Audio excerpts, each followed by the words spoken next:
Hello, Andrew Mahoney.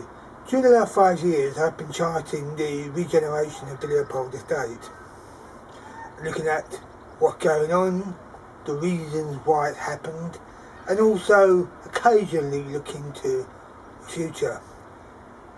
On this occasion I'm going to take a simple snapshot of where we are at the moment on the Leopold Estate regeneration, what has happened and what effect it had on the estate, both for the good and the bad. Apart from one very brief interlude, I haven't taken the opportunity to look for the future, so I've totally ignored the future, phase 2, and the final demolition of all the red blocks, all the white blocks I didn't even. But that will be something for the future when and if we hear any more information on that, which should hopefully be soon. Talking here at the end of April 2014. One of the strengths of the Leopold regeneration has been it's been proudly resident-led. So, and it is important that residents and non-residents tell us what they think. Where have we gone wrong? And where should we have acted differently? And what should we be looking at for the future? Throughout this film, you will see ways to contact us, please contact us, and we will always keep you informed and let you know what is happening in the future. In the regeneration of the Leopold Estate was a very stressful time for the Leopold area. It was firstly very delayed, due to originally start in 2008. Thanks to the economic slump in 2008-9, it actually didn't start to 2010. And then a poor choice of contractor meant that there were forever delays in the actual project. So actually the building site was there on the Leopold Estate for over 2.5 years. Also, increasing costs in the project meant that the leaseholder cost was over 3 times what the original expectation was. Perhaps the area of the Leopold Estate that had the most change was the area in the centre of the estate where the old Leopold Hall was. The Leopold Hall was the centre of estate life for over 25 years. Every birthday, celebration took place in there, but by 2007 it was obvious it needed to be refurbished. This led to the spectacular Leopold Park, the centrepiece of the Leopold Estate. With new planting, water features, paths, play area, it is a centre of all estate life. Take a while to have a look at the park.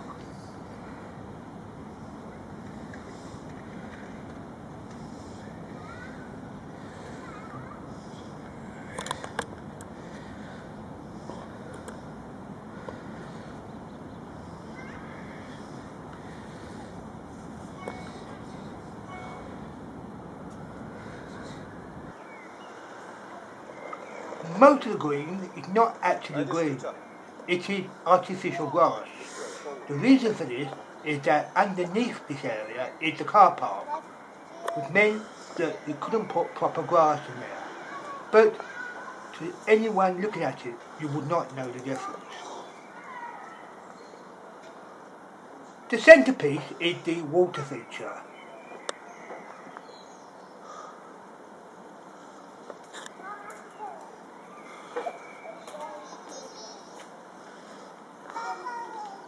This feature was actually supposed to be an interactive feature where children could play and get wet and have great fun in the centre of the estate.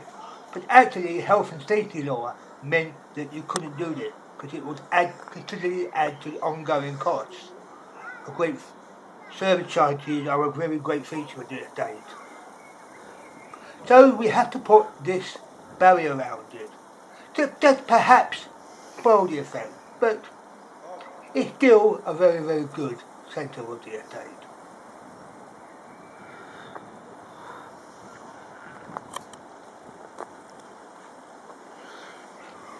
One of the unfortunate bits is that it's very, very close to people's houses, and this meant that there are ongoing problems with noise and people objecting to children playing. And this is something we have to deal with and ensure that people are not too inconvenienced.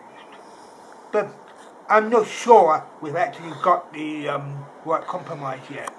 And understandably, some people...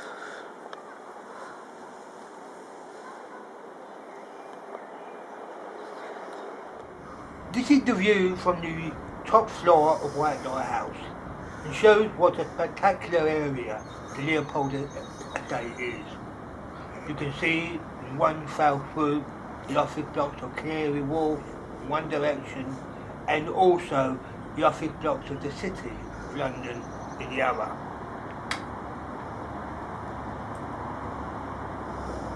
You can also see the different types of properties in the Leopold area, the grey blocks, the high-rise of Elmsley Point, the modernist school of St Paul's St Luke's, and also the small little blocks of Leopold Street, and also the Priest of Resistance, St Paul's St Luke Church, probably being said by the Architectural Review of the most spectacular parish church to be built in the 20th century.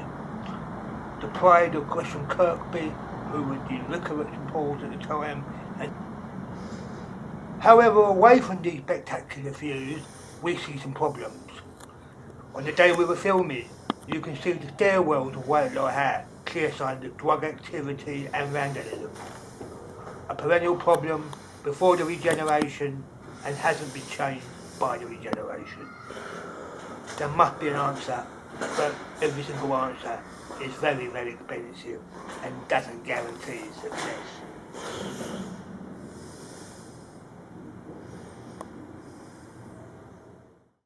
We come now to Bayfront Street and the underground car park entrances. The underground car parks have actually been one of the success of the regeneration. They're no longer the scary places they used to be. However, parking in an area such as ours is a perennial problem. There just simply isn't enough of it. Personally, I would much rather see much more experimentation with car-free zones and other such things, but I suppose I'm unique in this and am not a great attached to cars, and many people are and they do need them for work. But when you've got an area of over 600 homes and no more than about 70 car parking spaces, something has to give. I'm not sure what the answer is. Perhaps someone could let me know what would be the answer. From the top of Grinley House, we can see further views of the area from the Leopold Update. Especially the railway line that gives the area energy, the shop, the ball centre at Mile End Park, which, while an excellent facility, in my opinion, is a total waste of community effort, as there's no joined up thinking between the ball centre and the local neighbourhood. We also see the railway line. The railway line is the main Fenchurch Street to Southend line, and whilst the arches do create great environmental blight to the area, it does give the area a bit of extra oomph, in my opinion.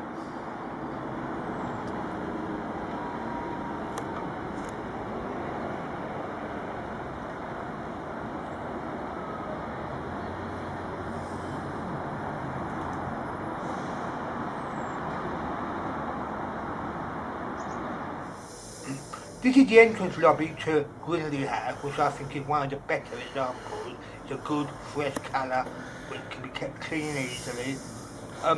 All residents were given a choice of what colour they wanted from that. It was done all very democratic. and unfortunately some of them were a bit dodgy, the colour they chose. Pearly ashes are rather awful brown and white noise are really awful blue. While that mistake was made for good reason, I personally think we should have just gone for one colour throughout the whole estate. Outside Greenley House, we see a classic example of the lack of joined up thinking in Tower Hamlets. Nice regeneration area, and what you get outside, hideous recycling bins.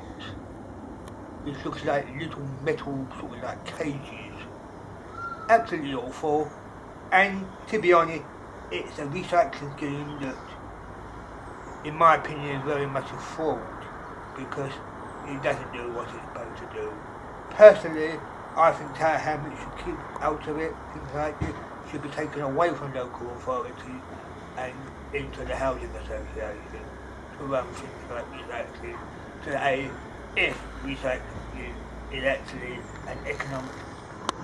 We come now to Starman House, a good example of the entrance of the poor colour scheme we were talking about. Who thought blue would be a good idea to put on the outside of a block of flats? I do not know, but there you go. From the roof of Diamond Hat, we get an excellent view of the Ackroyd Drive Green Link. The green lungs that connect Tower Hamlets Cemetery Park and Mile End Park. It's part of the Tower Hamlets Nature Reserve and it's run by Tower Hamlets Cemetery Park. An excellent scheme, but I think there's opportunities here to have more local involvement than were previously, but hard. I spent many an hour planting trees there and everything, tidying it up. Try very hard to get more residents involved, and I have to admit I failed miserably, but I think it's time that a coordinated effort to try and get more ownership of this area to the residents of the Leopold Estate, but I may be dreaming now and probably not going to happen, but no reason why we shouldn't try. I think it's an excellent scheme to have in Cemetery Park.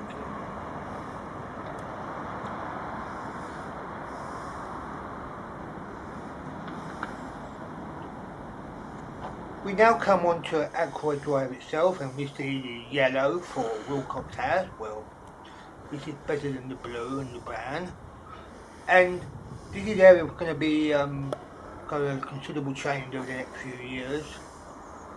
Ackroyd Drive is a thoroughfare run by Tower Hamlets Council, which that means that all the ongoing problems that causes, and they're here, you can see some of them. Here is a mattress that's been left in Ackroyd Drive for over 2 weeks and not been moved by Tower Hamlets Council. Unfortunately, that side of the road is run by Tower Hamlets Council and not by Poplarga.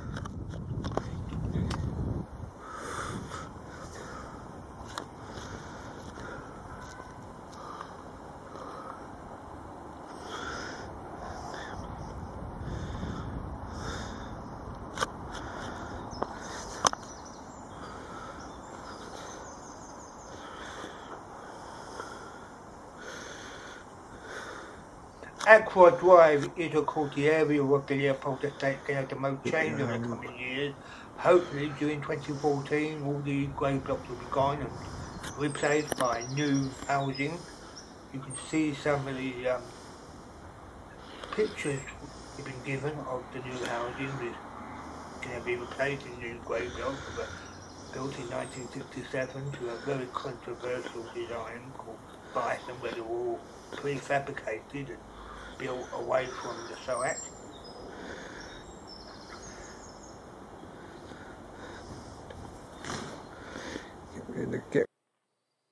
As you can see, they're going to be brown.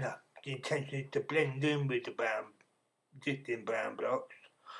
But I just wish that it would blend in with the other new builds, so there'd be a conformity between the new builds on the estate and the other edges of the estate, but I think that's a follow-on hope, different architects and all that, and I do wonder how much say the Housing Association has in all this.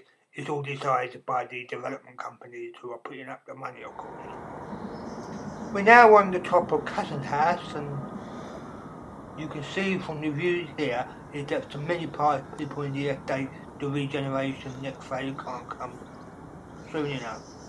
The old blocks now been empty for nearly 2-3 years, have been a constant eyesore and doesn't look good, and perhaps more should have been done to deal with the eyesore, but the work has always been starting soon. But hopefully during 2014 it will happen. If it doesn't, serious thought will have to be given to this eyesore.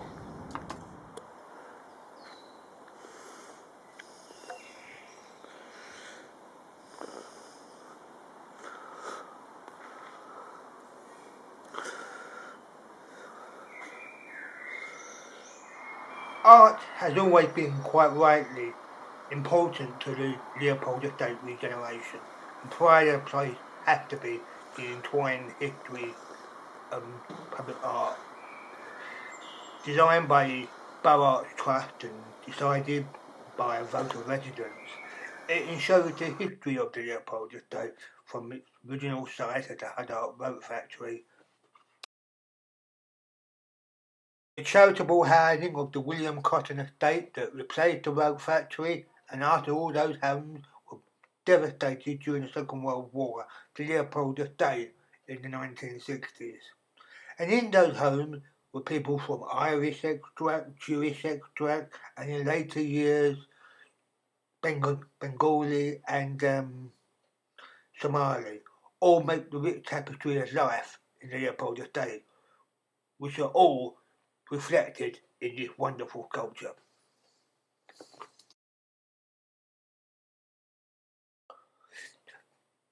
The area in front of Purley House has always been problematical.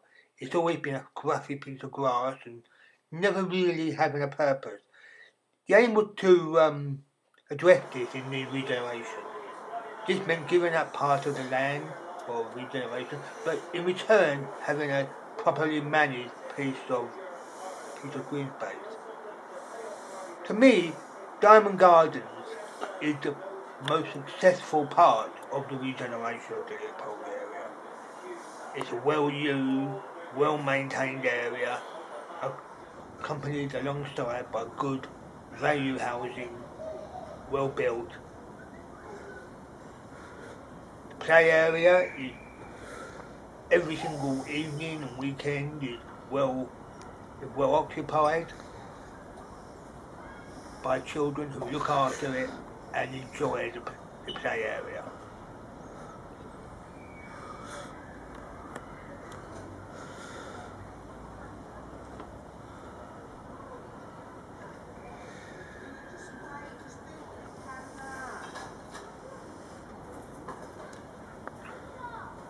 And also, unusually, unlike Leopold Park, the complaints we receive are negligible.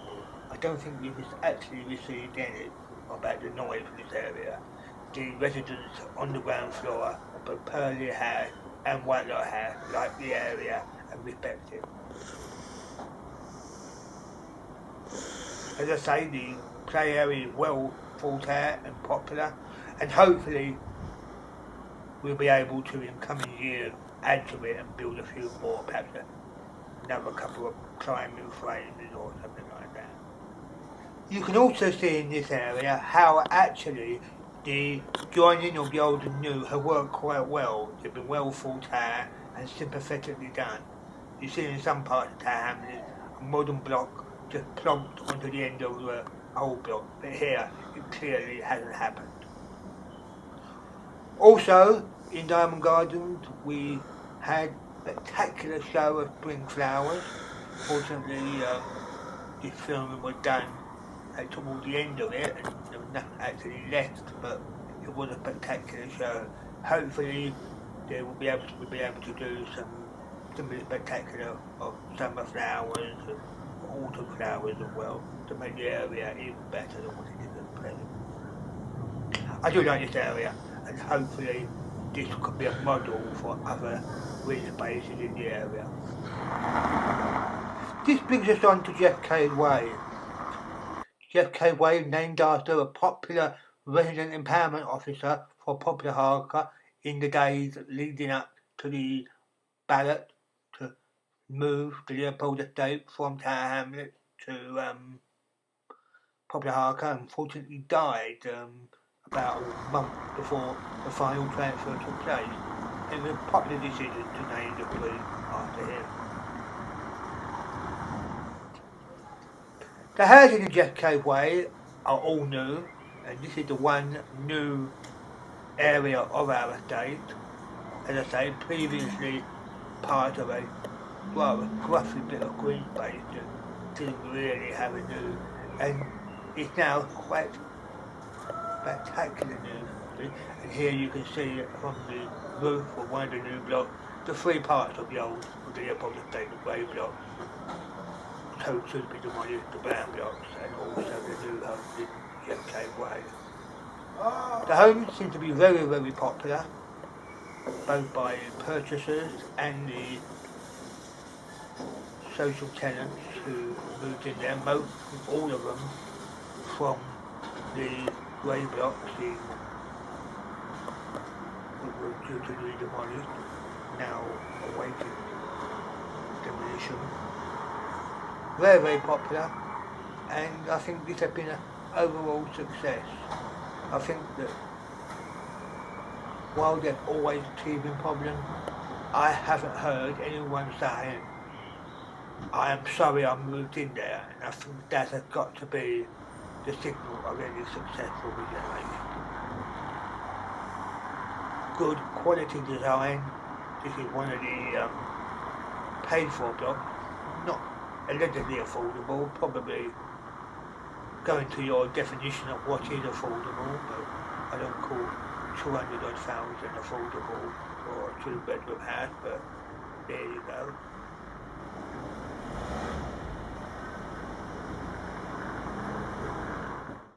Thorn Hall, or as it was later called, Cafe Reconnect, was the second of the community bases on the Leopold Estate. It was originally an old age pensioners' hall and used for parties and things like that. In later years, it became a partnership between the Leopold Estate Residents Association and Popular Harker to produce a community space in the area. It was well attended, had a little cafe there, but unfortunately the poor design of the area and the old space meant that it wasn't viable for long-term use, and it was agreed that it would be closed as part of the regeneration and become part of the refurbishment of the area.